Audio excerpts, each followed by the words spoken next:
venerable pan de maíz. Percibo al mundo angustiado. Los árboles caen, las aguas se ennegrecen, el aire se torna gris. El monstruo de 1000 cabezas, llamada televisión, se ha apoderado de todas las mentes. La mancha opaca de concreto crece sin cesar cercando a mi pueblo. La alta filosofía, heredada por mi gente de sus antepasados, es borrada por las voces del imperio. Las nuevas generaciones, solo reina en ellos la confusión y la indiferencia. La preciosa lengua mexicana ya solo se escucha en bocas cansadas y opacadas, y un silencio profundo apaga los sonidos de la vida.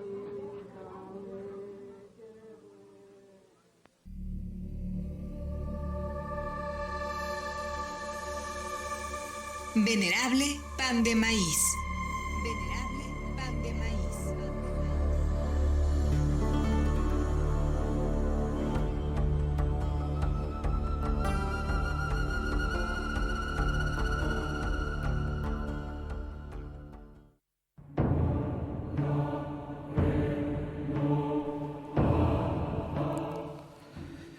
Buenas tardes, ¿cómo estamos? Aquí en Venerable Pan de Maíz, en este día miércoles 11 de septiembre.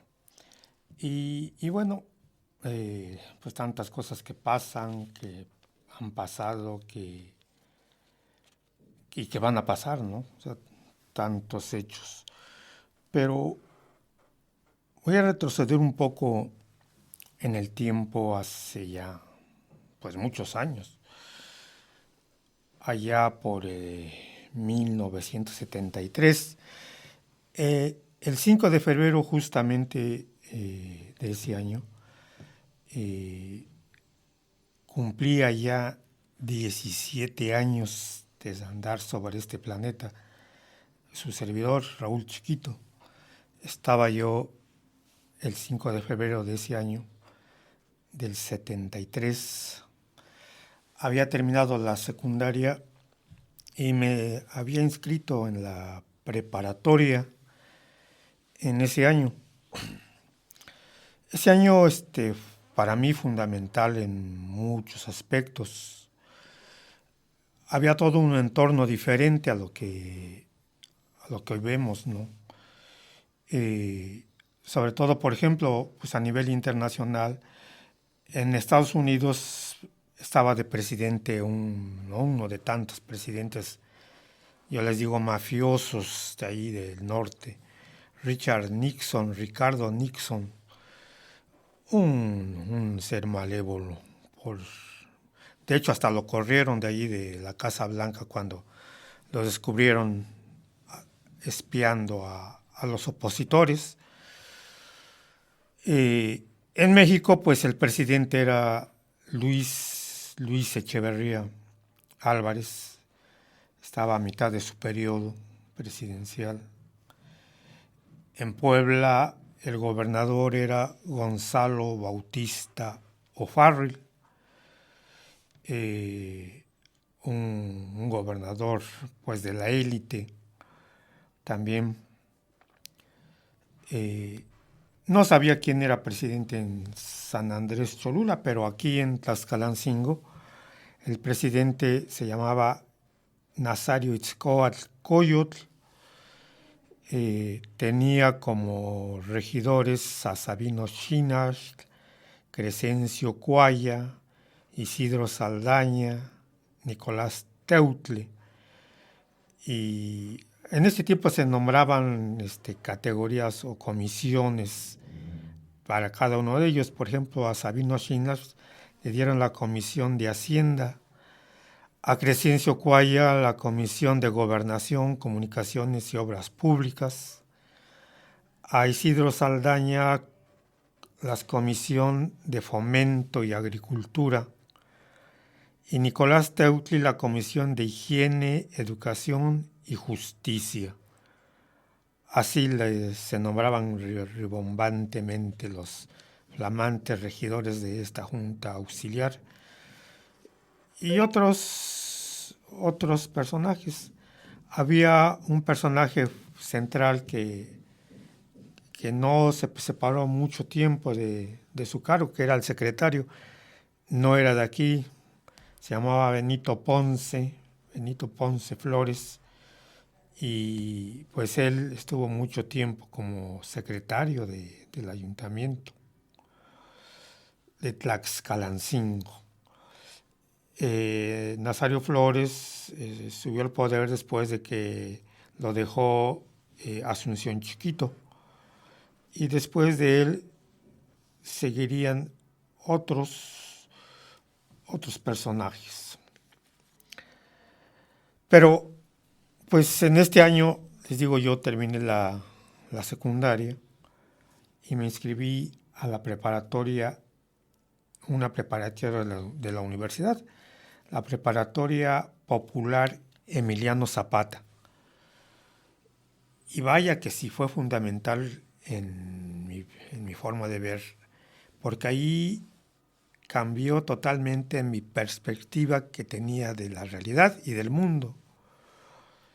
Haber entrado a esta preparatoria, a esta universidad, justamente cuando estaba en los tiempos finales, puede decirse que el año final de la consolidación de un grupo que se encaramó en la universidad, un grupo de izquierda que llegó a la universidad y se quedó ahí. De hecho, pues tenía toda esta lucha de reforma universitaria. Había empezado mucho tiempo atrás, por ahí por finales de los 50, todos los 60 y los 70, gente que luchaba por que la universidad fuera pues autónoma, pero también que tuviera un cariz diferente, y sobre todo por los grupos de izquierda, los movimientos de izquierda que proliferaron a nivel mundial, y aquí en México no fue la excepción, proliferaron. Y en México, por ejemplo, con el movimiento del 2 de octubre, todo lo que ahí hubo, los movimientos de libertad, los gritos de libertad de los jóvenes, los movimientos hippies, del rock y todo eso estaba influenciando en muchos aspectos la actividad y la vida de muchos de nosotros.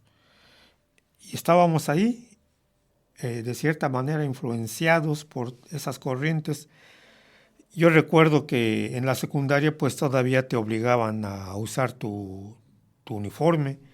Usábamos un uniforme guinda con pantalón gris, camisa blanca, corbata.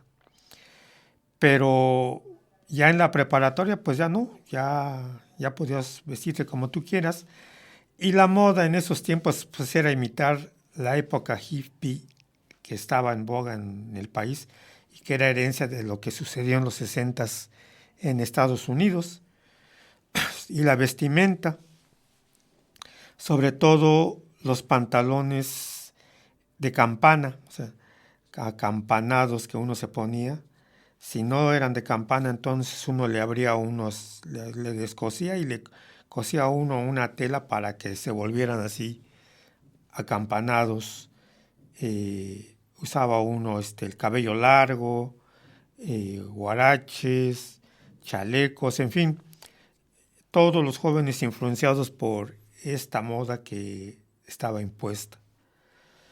Y yo junto con otros compañeros pues nos metimos a la Preparatoria Popular Emiliano Zapata, contraviniendo los mensajes que nos daban los maestros de que no hiciéramos eso, de que no nos metiéramos en esta universidad.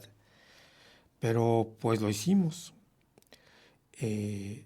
Iniciaron nuestras clases y vaya que fue realmente pues algo fundamental, porque las clases que nos daban en la preparatoria, casi todas o todas podemos decir, tenían la corriente de pensamiento marxista y nos daban la historia, la filosofía, la economía, todo era marxista, o sea, economía marxista.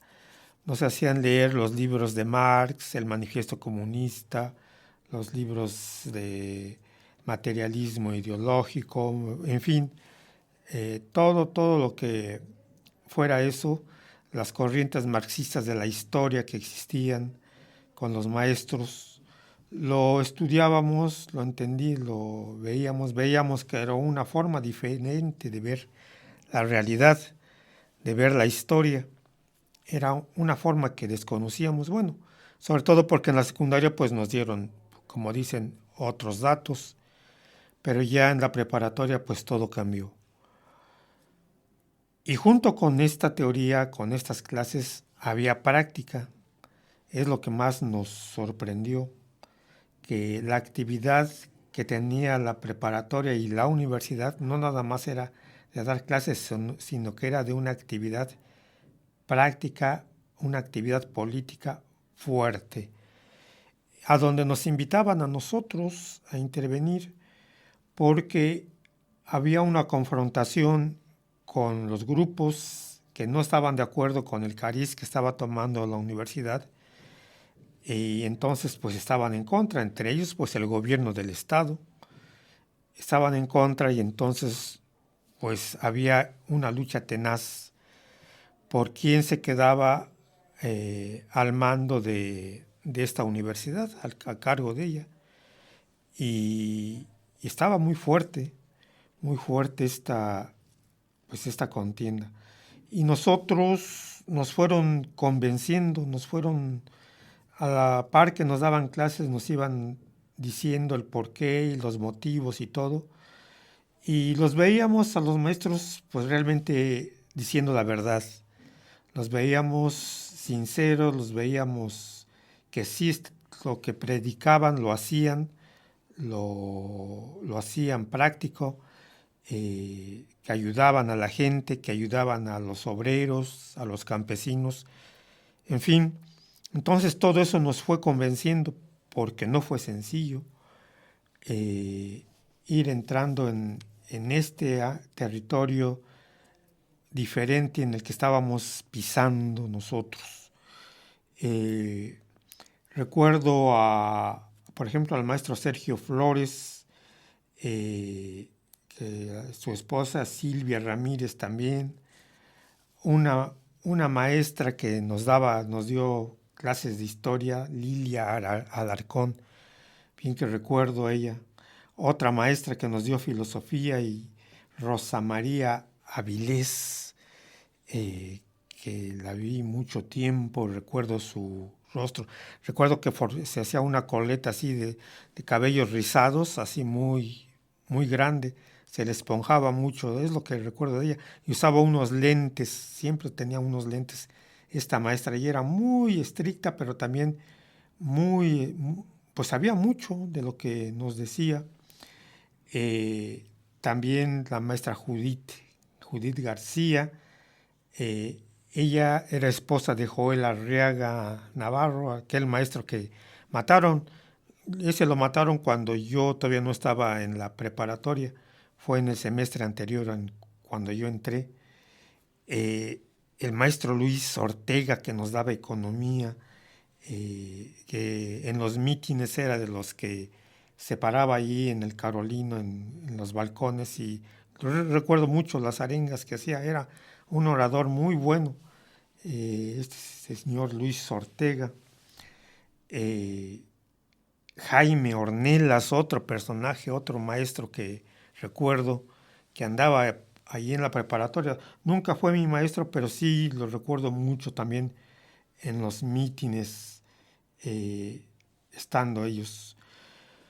Y estaban los fundadores de la preparatoria, porque la preparatoria no hacía mucho que había sido fundada. Entre ellos estaba Pedro Hugo Hernández Tejeda, un gran personaje que andaba por ahí, estudiante del marxismo muy duro. Rosa María Barrientos también. Pues esta señorita Ruth Ayala también. recuerdo una señorita así, bueno, una señora ya pues robusta, güerilla, ella con cabello también un poco rubio, pero también muy, muy insistente, muy sabia. Ella nos daba también clases de matemáticas y muy, muy, muy buena. En fin, pues tantos maestros que recuerdo en esta etapa de la preparatoria, aquí en la escuela Emiliano Zapata. Y entonces nos van dando una forma de ver el mundo, una forma de pensarlo, pero no nos decían nada más lean, sino que nos los explicaban.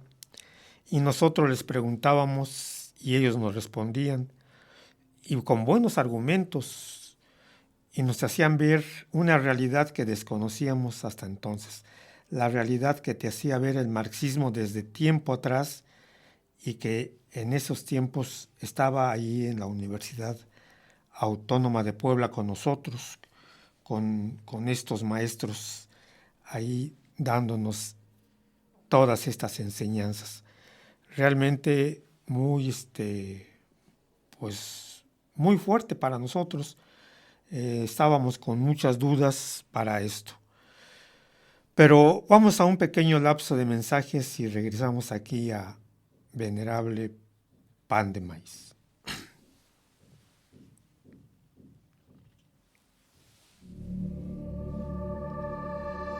Estás escuchando El Venerable Pan de Maíz. En un momento regresamos.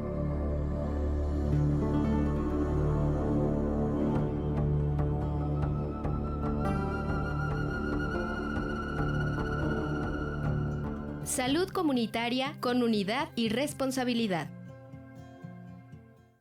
¿Sabías que el limón es un antibiótico natural rico en vitamina C que actúa contra las infecciones respiratorias?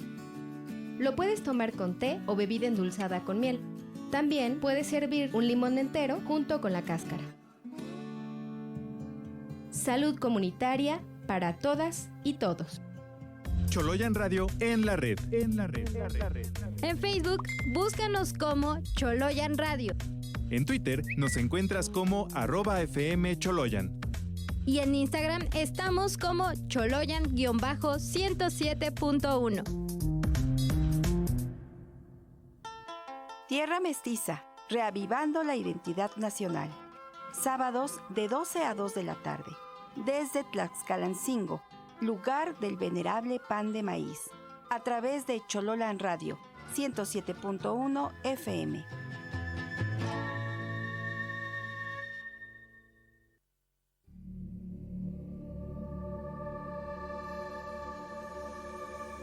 Continuemos este recorrido. Estás escuchando El Venerable Pan de Maíz.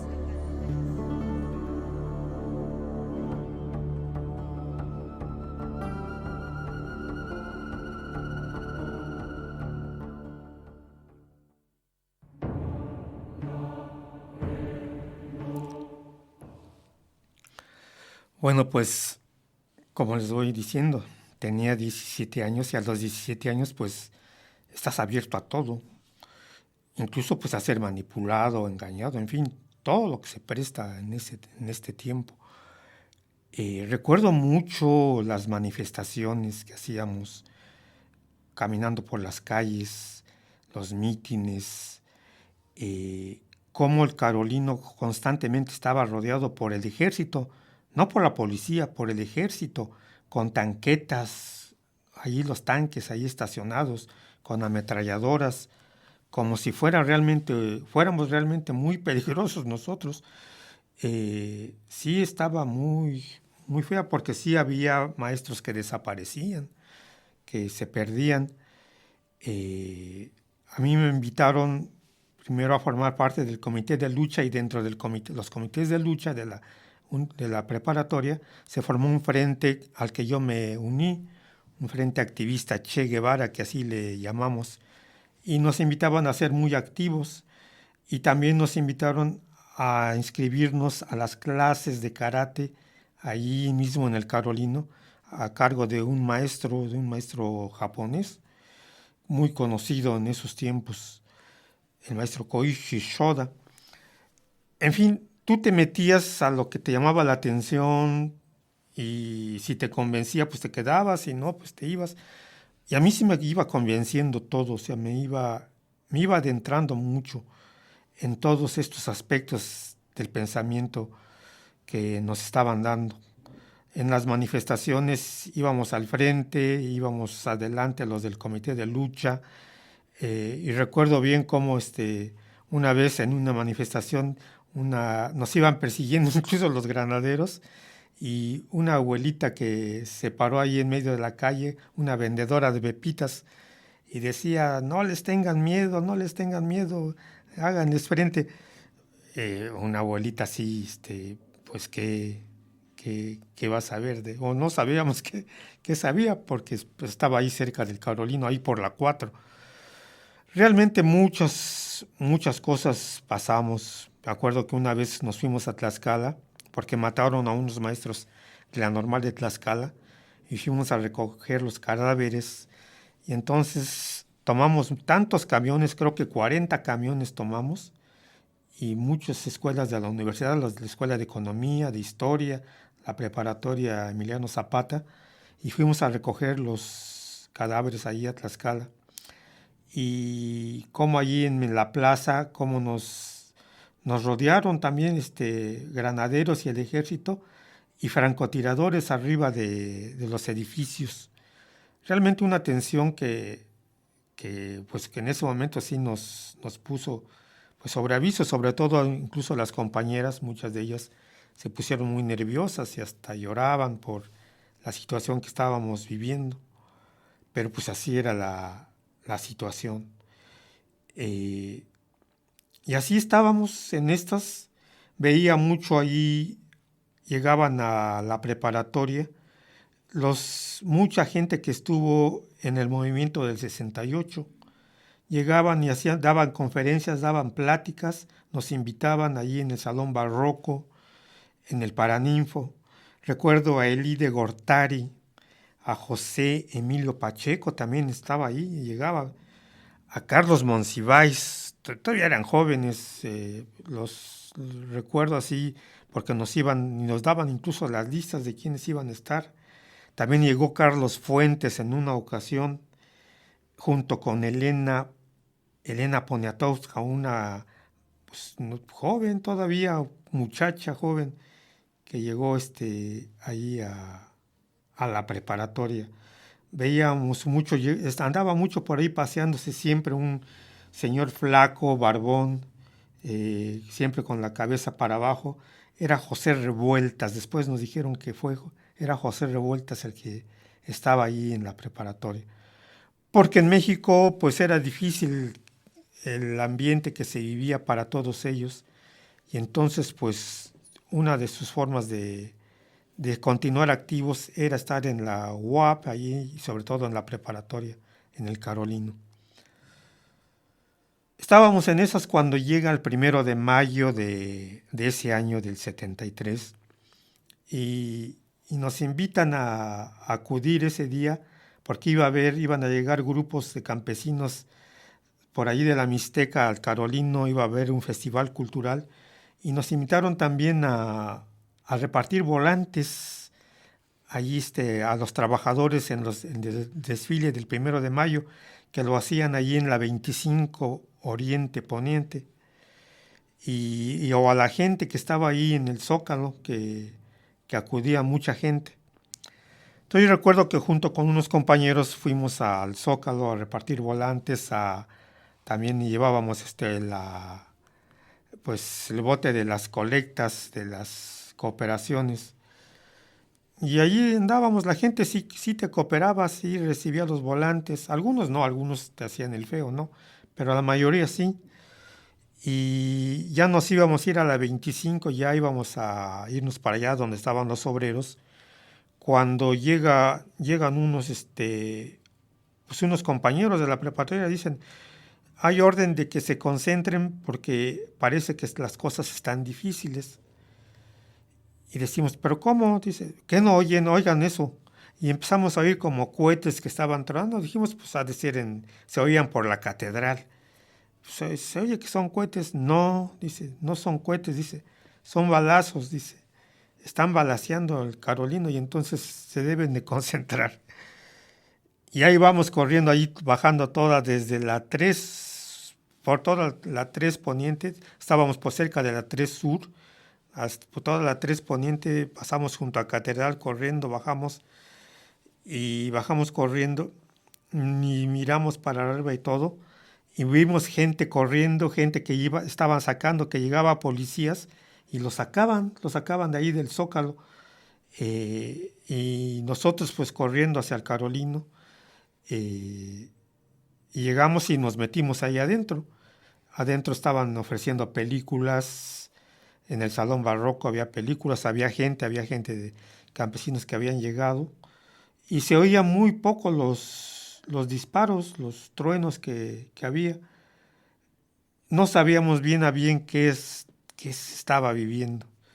No fue hasta que se terminó la película y cuando salimos a los patios, estábamos en el primer patio, bajamos, luego nos fuimos al tercer patio de allí del Carolino y nos dijeron que habían matado a varios compañeros ahí en el techo del Carolino y otros que estaban en la plazuela, entre ellos un maestro, Alfonso Calderón, y un vendedor de pepinos que allí andaba, que siempre vendía ahí pepinos y jícamas y todo eso, también lo habían matado.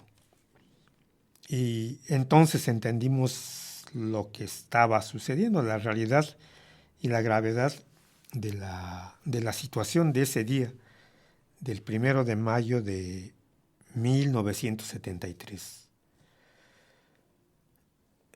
Ahí estuvimos, nos fuimos saliendo cuando nos dijeron que ya no había problema, ya era oscura, ya era de noche. Todos fueron saliéndose, los que pudieron, muchos se quedaron allí en el Carolino, los que nos fuimos a nuestras casas, pues sobre todo los estudiantes, nos fuimos yendo y nos dijeron al otro día pues no vengan, y de hecho pues yo no fui hasta el tercer día, cuando ya estaban ahí, porque velaron a los compañeros por 3 días, a los muertos ahí en el Paraninfo. Y ahí me encontré, por eso una vez les platiqué a mi tío Asunción Chiquito, que llegó con algunos regidores a dar una limosna para los muertos de esa balacera. Y eso pues tuvo repercusión nacional, porque sí, Luis Echeverría reaccionó al gobierno federal y no les convenía que hubiera tanto escándalo, porque ya había pasado lo del 1 de junio, de la matanza de los halcones, y entonces ya no querían más. Y entonces hace esto el gobernador Gonzalo Bautista, y entonces ordena su destitución. Y cae Gonzalo Bautista del gobierno del estado, y cae también el grupo de derecha que quería apoderarse de la universidad. Se salen de la universidad, de hecho, y fundan su Universidad Popular Autónoma de Puebla, la UPAEP. Se van. En esos tiempos se les decían los FUAS, el Frente Universitario Anticomunista, porque a todos los demás pues nos decían los comunistas ahí de la universidad. Pero vamos a un lapso de mensajes y regresamos aquí a Venerable Pan de Maíz. Estás escuchando El Venerable Pan de Maíz. En un momento regresamos.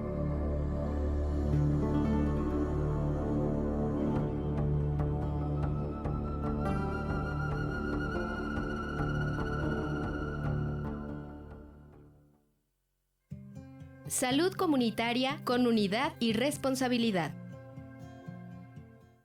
¿Sabías que el limón es un antibiótico natural rico en vitamina C que actúa contra las infecciones respiratorias? Lo puedes tomar con té o bebida endulzada con miel. También puedes servir un limón entero junto con la cáscara. Salud comunitaria para todas y todos. Choloyan Radio en la red. En Facebook, búscanos como Choloyan Radio. En Twitter nos encuentras como @FMCholoyan. Y en Instagram estamos como Choloyan-107.1. Las motocicletas son los vehículos motorizados más vulnerables y expuestos a los elementos. Por eso es tan importante acatar las medidas de seguridad. Siempre utilizar casco, calzado cerrado y nunca conducir bajo la influencia del alcohol. No deben viajar más de 2 personas y nunca menores de 12 años. Tu familia te espera, no les falles. Cumple con todas las medidas y viaja con seguridad. Instituto Mexicano del Seguro Social. La mancha opaca de concreto crece sin cesar cercando a mi pueblo. La alta filosofía, heredada por mi gente de sus antepasados, es borrada por las voces del imperio. Las nuevas generaciones solo reina en ellos la confusión y la indiferencia. Haz un recorrido por la historia y la vida de Tlaxcalancingo, entre otras vivencias propias de nuestros pueblos, en compañía del profesor Raúl Chiquito. Escucha El Venerable Pan de Maíz, miércoles de 1 a 2 de la tarde por el 107.1 de FM.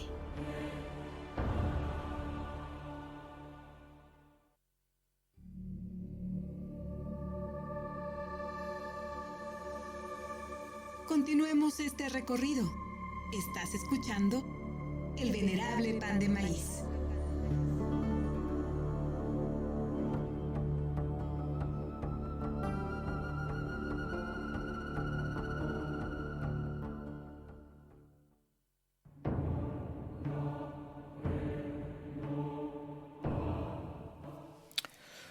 Bueno, pues retornamos aquí a Venerable Pan de Maíz.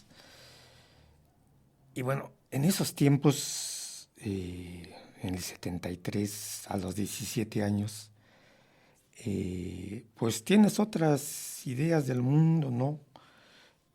Que te enseñaron desde pequeño, sobre todo si vienes de un pueblo. Y entonces, pues, te adentras en una situación, en una realidad que te hacen ver y que vas entendiendo, pues, gota a gota. Y si lo vas entendiendo más cuando ves que los compañeros también se unen, sobre todo cuando salíamos a los mítines, a actividades, y cómo nos cuidábamos unos a otros. Íbamos con mucho compañerismo, sobre todo tratando de proteger, sobre todo a las mujeres, a las chavas. Me acuerdo mucho de las compañeras como Silvia, una de ellas muy activa, que siempre, nunca le rehuía a la actividad con la gente, en las salidas que hacíamos. Otras compañeras, otros también. Recuerdo más sus apelativos, bueno, sus sobrenombres que sus nombres verdaderos que tenían, pero sí, realmente todos muy solidarios, mucho compañerismo, mucha ayuda mutua, y eso te hacía sentirte como en una situación que, por ejemplo, no viví mucho en la secundaria, ¿no? Aquí la cosa ya fue un poco diferente. Había también, pues, lógico, rencillas, había, pues, gente que no se llevaba bien, personas que no te caían bien y cosas así, pero no, la mayoría no, estábamos más como que una especie de unidad que se tendió alrededor de nosotros, sobre todo cuando nos asomábamos por las ventanas y veíamos que no podíamos salir de la escuela porque estaba rodeada por el ejército. Y entonces entendíamos que pues sí era algo serio, no era cualquier cosa lo que se estaba peleando, y había mucho de razón entonces lo que nos enseñaban, que había clases sociales, que había burgueses, que había proletarios, que había gente que explotaba y gente explotada, gente que se quedaba con todos los recursos de las factorías y gente que apenas sí tenía para vivir. Cosa que no ha cambiado en realidad. Toda esta realidad y esta teoría, este punto de vista del materialismo histórico, del marxismo y todo lo que nos fueron diciendo, pues sí tenía sustento y tenía razón de ser. Y así lo veíamos y así lo íbamos viviendo, lo íbamos sintiendo. Y fue cambiando nuestra perspectiva y nuestra forma de ver el mundo. Ya no lo veíamos como lo veíamos antes. Sobre todo, bueno, yo en lo personal así lo vi, así lo sentí. Así vi esta transformación de las cosas. Ahora entendía muchas cosas que antes no tenían explicación.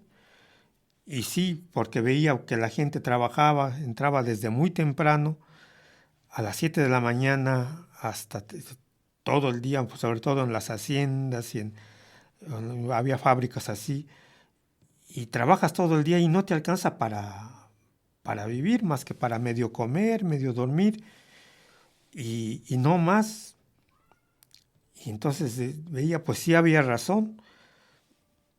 Y eso que vi, pues lo sigo viendo, o sea, hasta nuestras fechas continúa eso.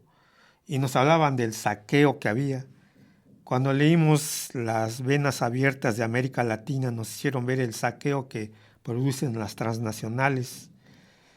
El capitalismo en su tercera fase, que nos decían que era el imperialismo, lo estábamos leyendo ahí con todos ellos y pensábamos que iba a venir.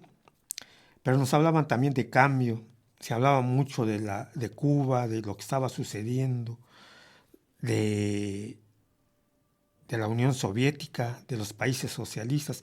En fin, había todo un ambiente pues muy diferente, pero todo eso que desconocíamos nos lo estaban diciendo y lo estábamos aprendiendo y de cierta manera entendiendo en ese tiempo.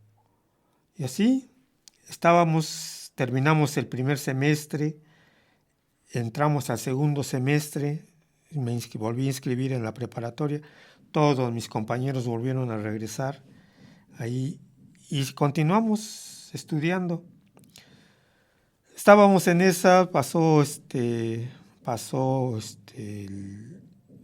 acabábamos de entrar, de hecho, justamente el 1 de agosto, cuando pasan algunos días y el 28 de agosto de 1973, yo recuerdo eran como las 5 o 6 de la mañana, todavía estábamos durmiendo, y llega un movimiento fuerte.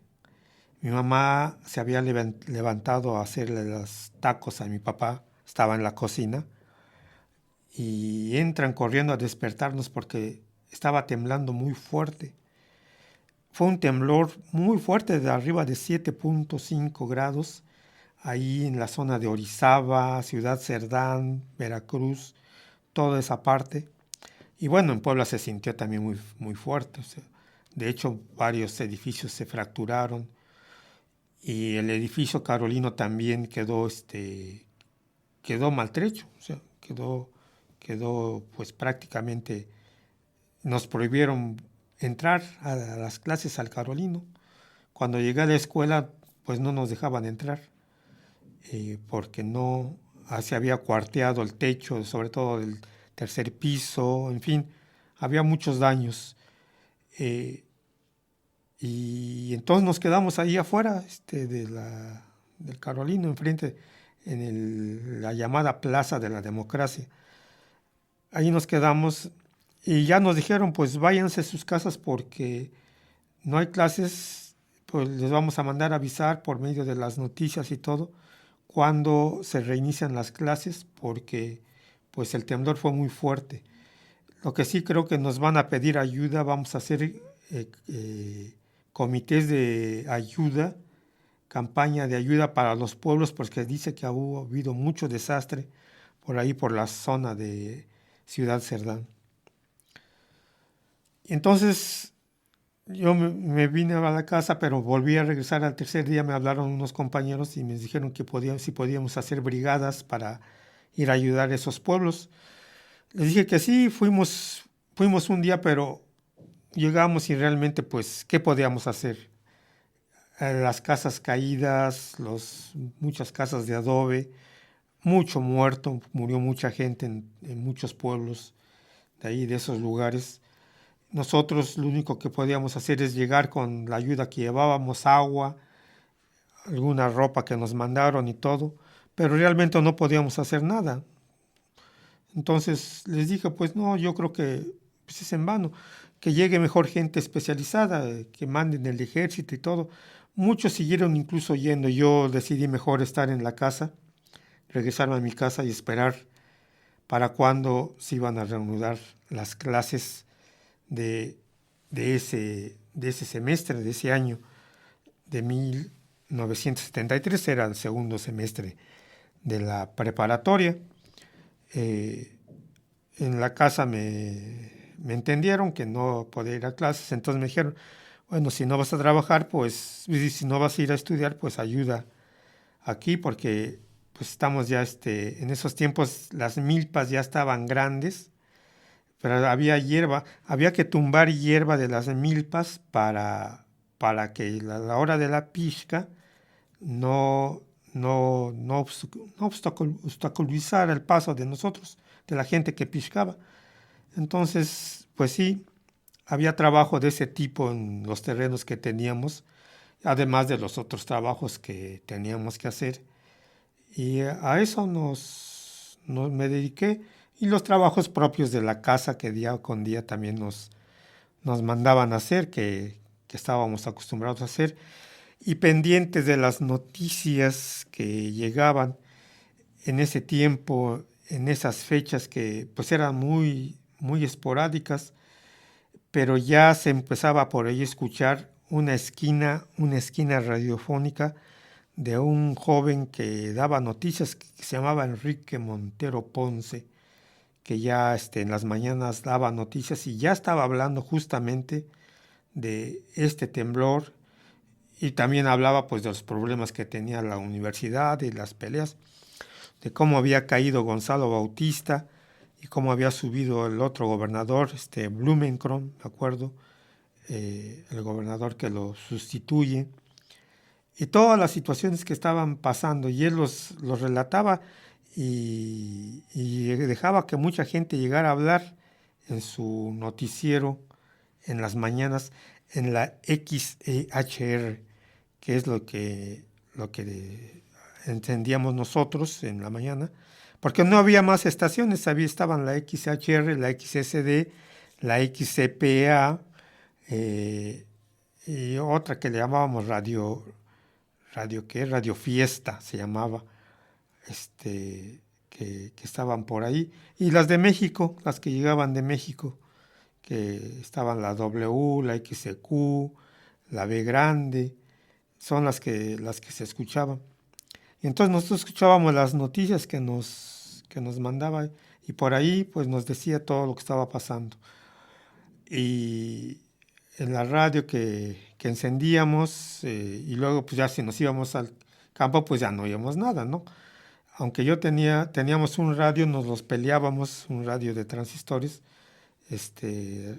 Generalmente lo usaba más mi otro hermano, que él estaba trabajando de ayudante de albañil, entonces se lo llevaba. Y así, esperando a que regresaran las clases, y yo repasando un poco los libros que ya teníamos ahí nosotros, que nos habían dado, sobre todo pues el Manifiesto Comunista, los apuntes, los libros de historia y todo lo que en esos tiempos se podía leer, porque no era como en esos tiempos que ya hay muchas formas, ¿no? En esos tiempos eran muy, muy diferentes. Aquí en Tlaxcalancingo, en las calles y todo. Pero vamos a un lapso de mensajes y regresamos aquí a Venerable Pan de Maíz.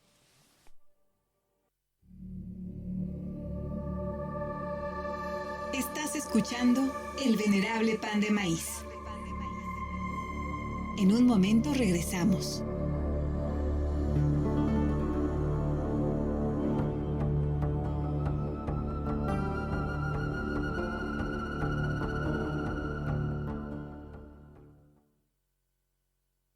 El niño de la casa 403 del barrio de San Diego parece tramar un plan malévolo. Ya hemos revisado su buzón. Encontramos la Constitución mexicana y la Convención sobre el Derecho de los Niños, Niñas y Adolescentes. ¿No les parece sospechoso?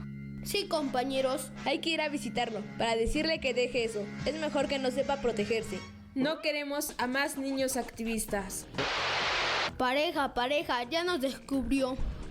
Sí, y ustedes están violando mi privacidad. El artículo 16 de la Convención de Niños, Niñas y Adolescentes dice que ningún niño será objeto de injerencias arbitrarias e ilegales en su vida privada, familia, domicilio o correspondencia, ni de ataques ilegales a su honra o reputación. Chololan Radio, XHSBE 107.1 FM. Con 750 watts de potencia. Aquí se escuchan hombres y mujeres nahuas del Valle Cholulteca. Un territorio ancestral que resiste para conservar y proteger su identidad ante la invasión inmobiliaria y turística. Chololan Radio. XHSBE 107.1 FM. Otras voces, otra historia.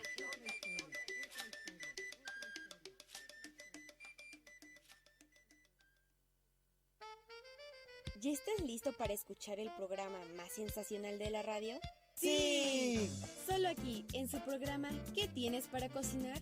Donde compartimos recetas, platillos interesantes, en compañía de nuestros grandiosos invitados. Escúchanos todos los lunes de 8 a 9:30 de la noche por Chololan Radio Comunitario.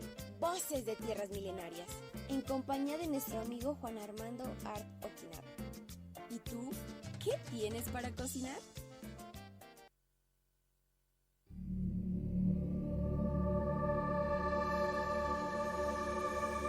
Continuemos este recorrido. Estás escuchando El Venerable Pan de Maíz.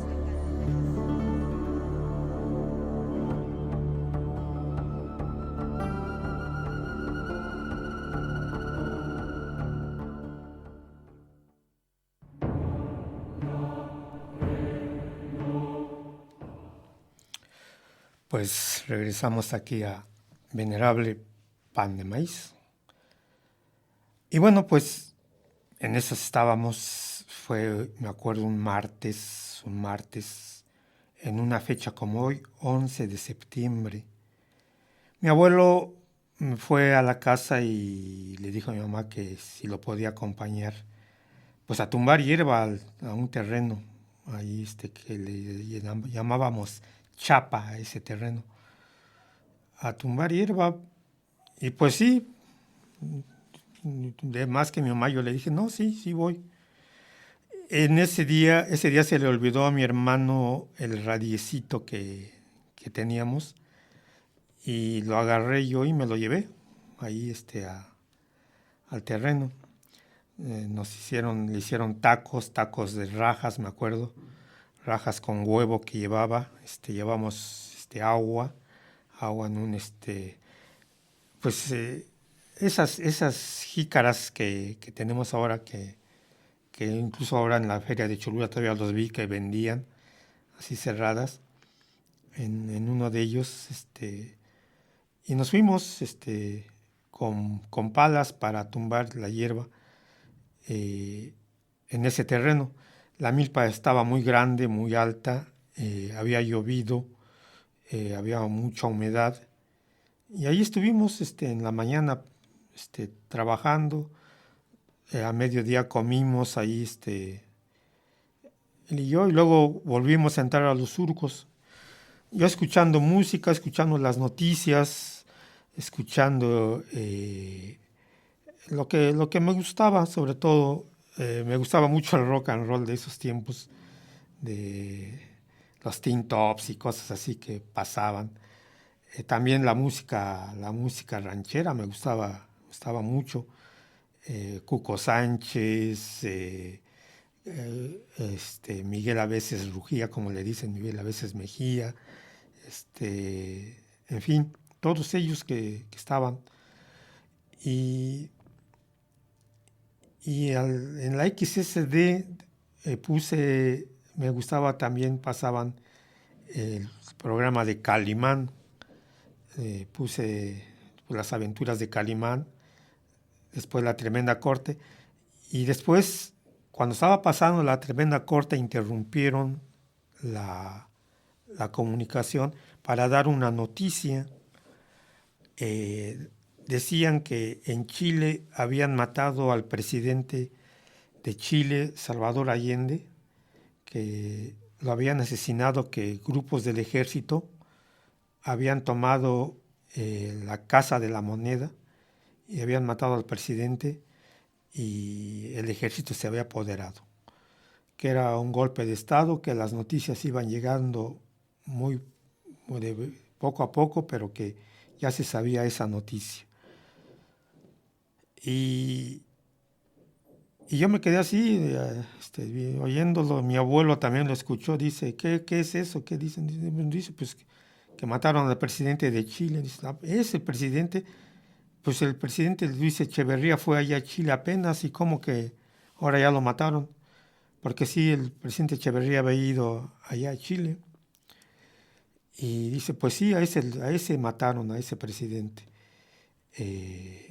Y bueno, vamos a saber después qué realmente pasó, porque en esa fecha pues no se sabía. Ya nos regresamos del campo y fue en los días posteriores que ya te fuiste enterando. Y sobre todo cuando se abrieron las clases en la preparatoria, ahí nos fueron explicando muchas cosas que pasaron, que estaban pasando. De hecho, ya tenían ahí, había ahí varios que ya habían llegado de Chile, gente del Partido Comunista de Chile, de la Unidad Popular Chilena, que habían llegado a México, y algunos habían llegado allí a la Universidad Autónoma de Puebla, porque pues era con los que coincidían ideológicamente para estar ahí. Y nos empezaron a explicar lo que estaba sucediendo, lo que había sucedido, cómo había intervenido el ejército, cómo con la ayuda del gobierno norteamericano, con la compañía AT&T, que había subsidiado el golpe a ese país. Y luego lo que después nos enteramos, las masacres, las matanzas, la muerte de Víctor Jara, el estadio, las cadenas de la muerte. Mandaban gente a los pueblos a buscar la gente que era de izquierda, y se la agarraban y la llevaban y los mataban. Decían que llenaban aviones o helicópteros con la gente y los tiraban en el mar, allí, a la mitad del mar, ahí, que eran víctimas de los tiburones, en fin. Toda una masacre, la peor cosa que pudo haber sucedido. Justamente así, un 11 de septiembre de esa fecha. Realmente algo que uno no se espera, ¿no? Y que fue el detonante ese golpe de Estado, porque a raíz de ese golpe de Estado se vinieron en cadena golpes de Estado en América. Vino el de Argentina, vino el de Bolivia, así se vinieron sucediendo, el de Uruguay, con los dictadores del ejército que fueron haciendo caer gobiernos democráticos, gobiernos progresistas, por los gobiernos militaristas que fueron llegando. La gente que huyó de Chile, muchos de ellos llegaron a México, otros se fueron a otros países, como Pablo Neruda, salieron huyendo, cantores. Bueno, después de Argentina también se fueron muchos que cantaban. Aquí llegó la música por ellos, que trajeron música, trajeron discos, trajeron la música de Víctor Jara, de Mercedes Sosa, de Violeta Parra, de Atahualpa Yupanqui. Y yo recuerdo que les compré un disco de Violeta Parra, de Mercedes Sosa, un disco blanco que traía canciones, un LP blanco, que así se llamaban. Y ya teníamos nosotros un tocadiscos, mi papá lo había comprado, un grande, universal. Ahí ponía el disco de Mercedes Sosa junto con los discos que le gustaban también a ellos, de Pedro Infante, sobre todo a mi mamá. Y mi mamá no le gustaba primero, pero después un día me dice, oye, ¿por qué ya no pones el disco de la señora esa que canta así, que canta medio triste, pero bonito? Digo, pues es que no te gusta. Y ya se lo ponía y a cada rato le ponía las canciones de Mercedes Sosa con las canciones que tenía de esa época. Pero sí, ese año de 1973 pues fue un parteaguas en mi vida, porque fue cuando transformé mi forma de ver la realidad, mi forma de ver el mundo, y ya no cambié. Muchas de esas ideas las traje aquí a la comunidad, se unieron muchos a ello y fue el inicio de un detonante que hasta la fecha tenemos. Pero pues así es. Y bueno, parece ser que ya pues llegó la hora de decir hasta aquí, venerable pan de maíz. Me despido de ustedes por esta vez de este programa en la 107.1 de Chololan Radio. Los espero de que 8 días. Nos vemos, que estén bien, si los hados del destino así lo quieren. Hasta luego.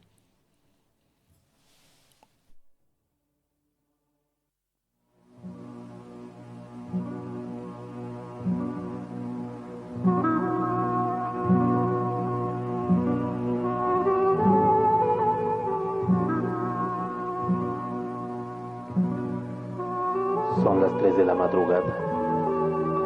El frío es intenso.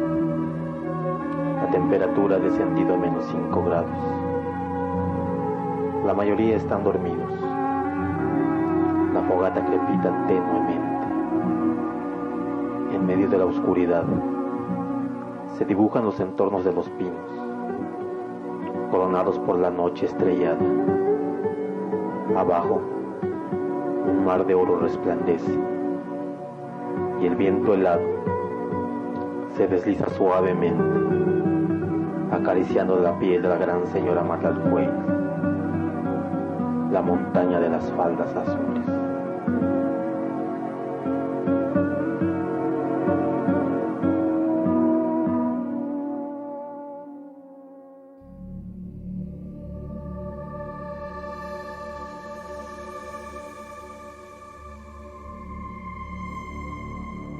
Escuchaste El Venerable Pan de Maíz.